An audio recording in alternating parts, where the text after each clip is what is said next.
एक चूल असते, तिला खूप तहान लागली असते. तिला कुठे पण नाही पाणी मिळत, कुठे पण पाणी नाही मिळत आणि जंगलमध्ये तिला माठ दिसतं. माठामध्ये थोडंसं पाणी असतं.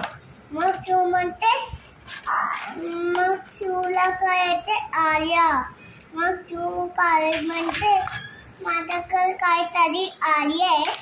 मग म्हणते चूल माझ्याकडे एक पत्तल जाते.